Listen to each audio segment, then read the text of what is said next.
So what we're going to do for our panel discussion is a little different than the first panel because I'm going to take a page out of Chris's book, but the questions that we ask are really important. And if we were rebuilding a food system that's fair for everybody, producers and consumers, we've got to ask the kind of elephant in the room hard question. And so I'm going to pose that to ourselves. And Trevor's already kind of spoken to this, but we'll have, and also Megan, who's doing such a part of this, expand on this. So, first of all, how does your business or organization contribute to the local economy, and how do we ensure that local food is accessible to everyone and is not just viewed as something that's elitist or something that, just for those rich people that can afford to eat really well? So that's the hard question, but we'll try to talk about it now. So I guess I'll just throw that to whichever one of you want to jump in. I need a break.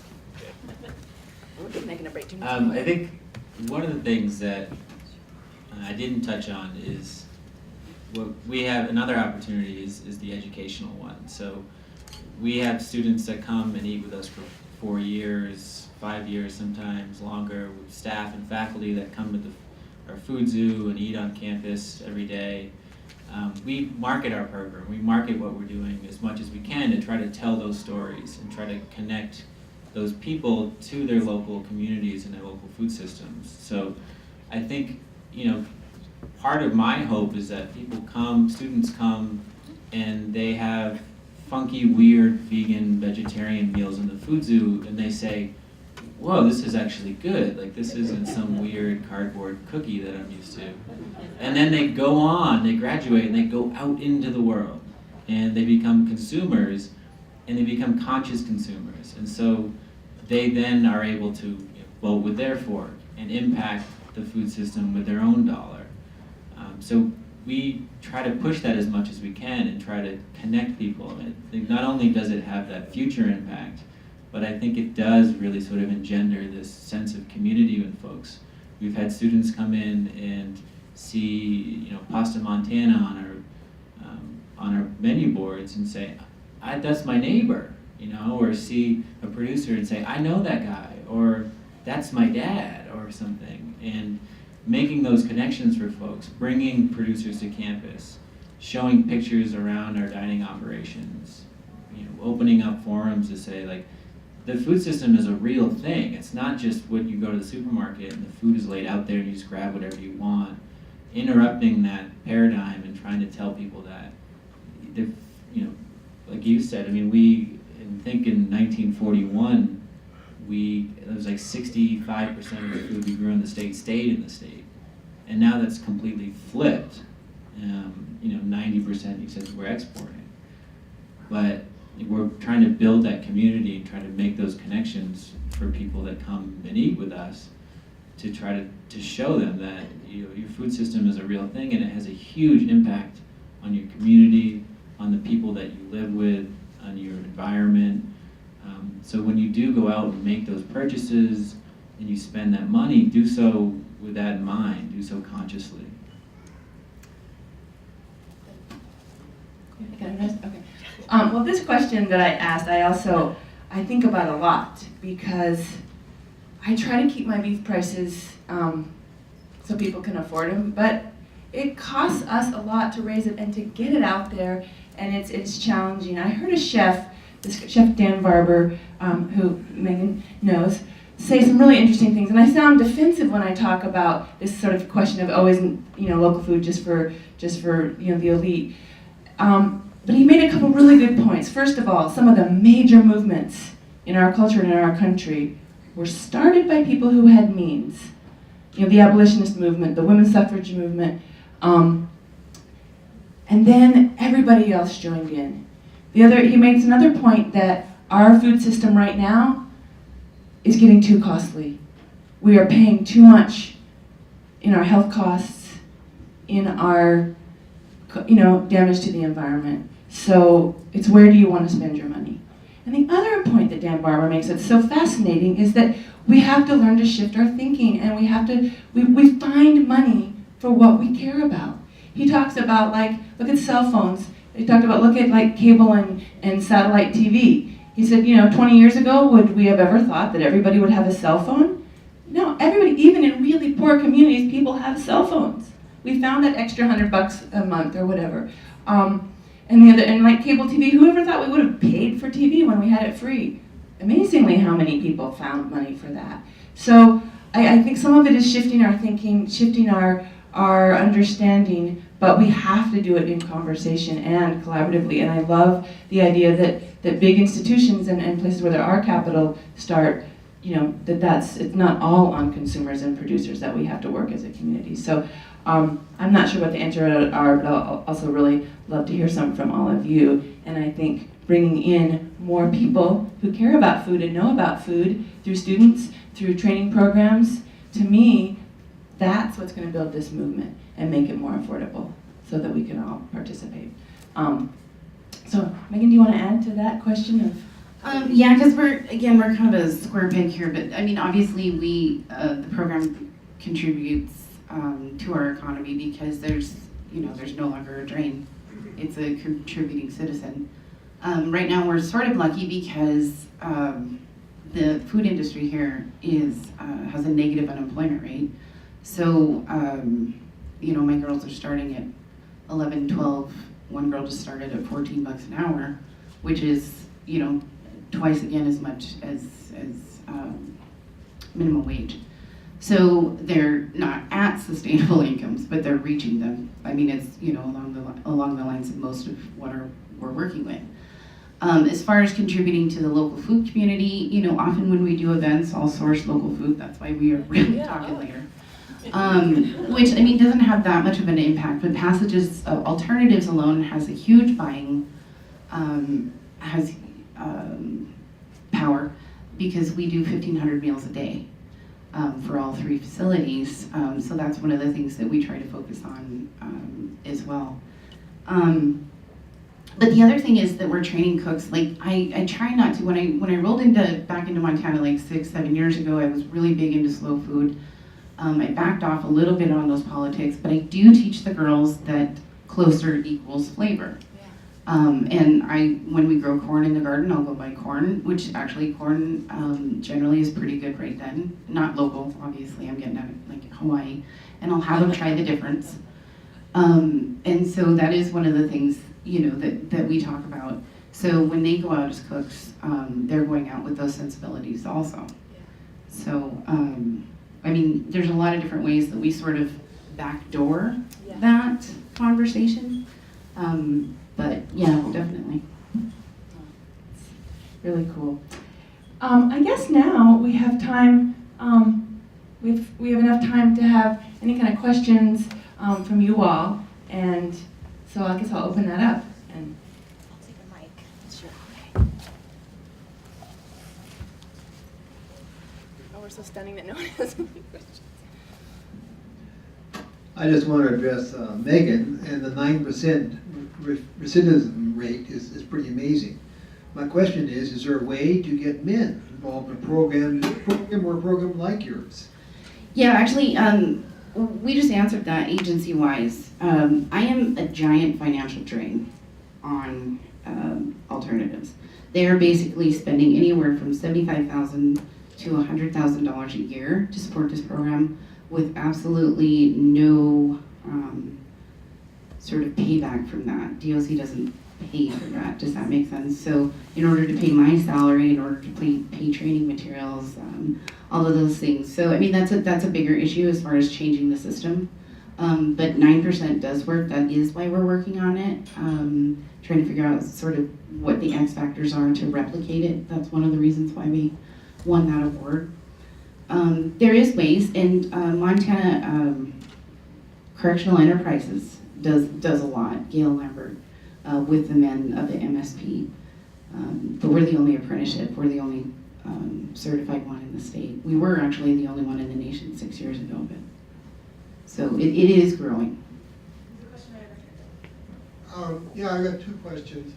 One is, I think for Trevor probably mostly, do you ever get any good out of the Hutterite communities? They seem to be really flexible to me. And maybe I can ask my other question at the same time and get it over with. The other question is, are you aware of any efforts to promote other kinds of agricultural products that are unique to Montana or can be grown in Montana that we wouldn't have to import from somewhere else? Yeah, to your first question, we do. The Western Montana Growers Co-op actually, they have at least one colony that's part of their cooperative. And so all those carrots I was talking about primarily coming from one of the colonies. We also they're a great source of local poultry. That's something that we struggle with a lot. Pork and poultry there's just not the availability that there is with beef in the state. But the Hutterites have been, a primary source of that. There are there's a new operation opening up in Stevensville that has opened up, and we're working with them. But yeah, I mean, we're not exclusive. Anybody who's growing food and doing it well, we'd love to work with, and we try to encourage transparency with that. I try to go out and meet people and figure out who they are and what practices they're using. So, and then so your second question, I just lost it. Oh, I'm sorry. Sorry. It seems to me that there are crops that are easy to grow in Montana, but we don't put them on the table near as much as we could. Right. So one of the things that we're part of actually came out of the Culinary Institute of America and Harvard's Public Health program is the Menus of Change initiative. And that's sort of an initiative within the institutional dining industry to try to switch the way that we menu, the way that we plan and present food and cook food. And a big component of that is more plant-forward diets. So better animal proteins, but less of them. And sort of interrupting that assumption that every dinner is going to come with a big slab of animal protein, then accompanied by like a little vegetable and a starch or something like that. And one of the reasons that program has worked so well for us is the rise in pulse crops in Montana. So we source a lot of things from Dave Oyen and Timeless Foods up in Conrad and all. Pulse crops are perfectly designed for our semi-arid climate. They're leguminous, they fix nitrogen back in the soil, they intercrop with wheat beautifully. You often don't have to till with them, you don't have to do chemical fertilizers with them. And on top of that, they're nutritional powerhouses. I mean, they're one of the best sources of protein and plant proteins, high in fiber, high in iron. They're sort of wonder crops. And the industry has grown. I think Montana is sort of gone back and forth, but we're 1 or 2 as far as pulse crop production in the country. And the vast majority of that, I would say upwards of 80%, is getting shipped overseas. Because that's where the demand is, right? But if we can create that demand, and when we serve 3,500 meals a day, and if we have that many people coming through our doors, getting introduced to lentil dal and Moroccan squash soup with chickpeas in it, maybe they might go out and say, oh, I could, this is really good stuff, and I could make this and eat this on our own. So, and we get some support from the Pulse Advisory Committee, which is under the State Department of Ag, gave us a grant to buy a pressure cooker because lots of pulse crops take so much time. You have to boil them for so long. We argued if we had this pressure cooker, we would source all these things that we were sourcing as processed, cooked, canned products from outside the state. Now we're buying in just bulk dried bean packages. So they gave us the money to put that forward, and then we were able to implement that.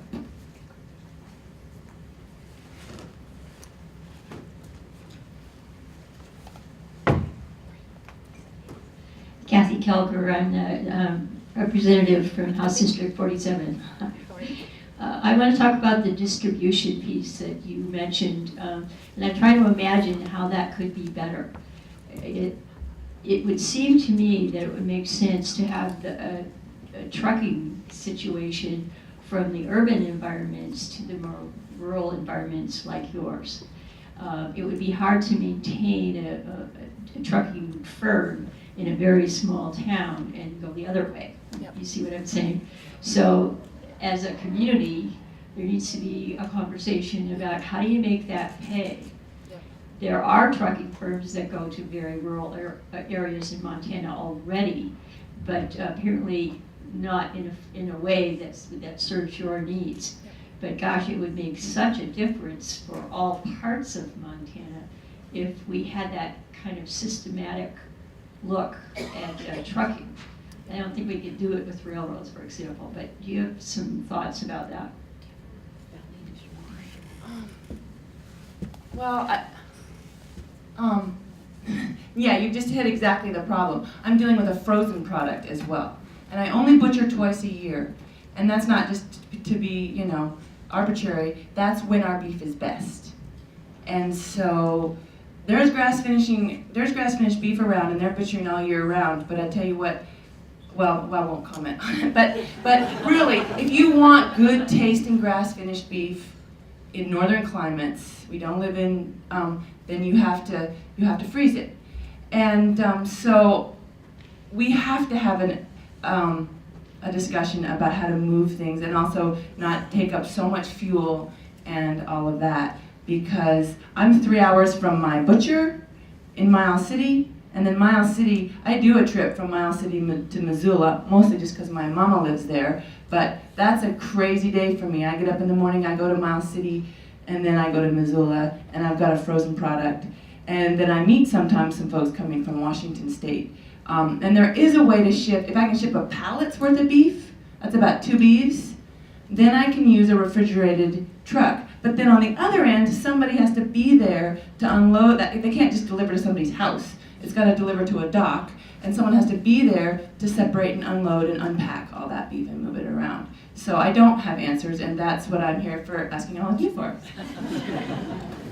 There needs to be a more organized infrastructure for that, but do you know Eric Fink at Valley Food Distributing? So he's a smaller food distributor, like Cisco or FSA, only he's local.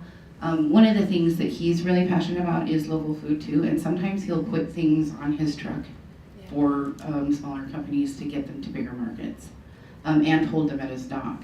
So I mean, there's a small sort of grassroots movement to move food around the state, but it does need to be larger and more organized.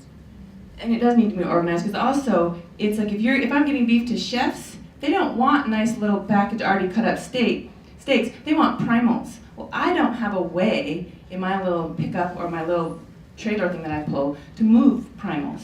And Quality Meats was really nice. I had a deal for a wedding in Red Lodge. A guy bought a beef and a half for his wedding, and he wanted it fresh though. So thank goodness for Quality Meats, because they did that. I mean, we paid for it, but they moved that beef, and so it's a big conversation, and people have got to get over the need for fresh beef too, because it's gonna be fresh if it's frozen. And a lot of times when you see frozen, you see fresh beef in a counter, it was frozen at one time, they thawed it out. So, sorry, I'm getting on my pet peeves in just details, but I think this idea of distribution, thanks for bringing it up, because it is a big conversation. And I love that there's people that do it, but it isn't systematic and it isn't organized, so thanks.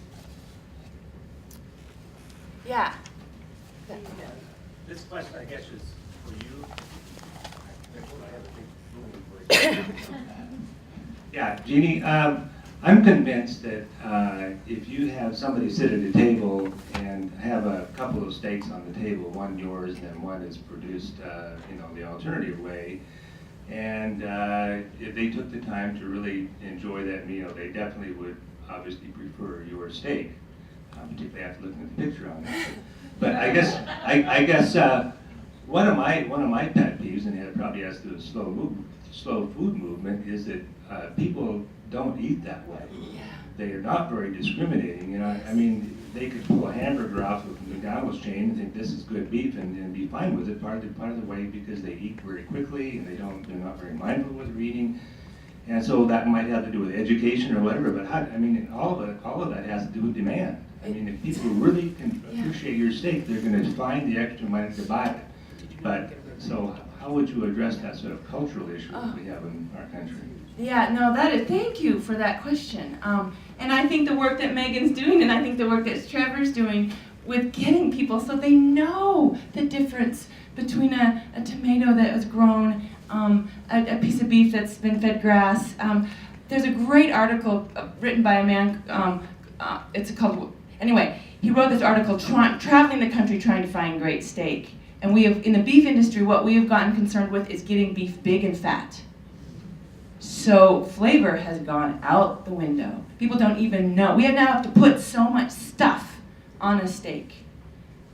Steak sauce, like in my family, ooh, steak sauce is like banned. Like, but you know, so it's education. It's being exposed at an early age to good food, and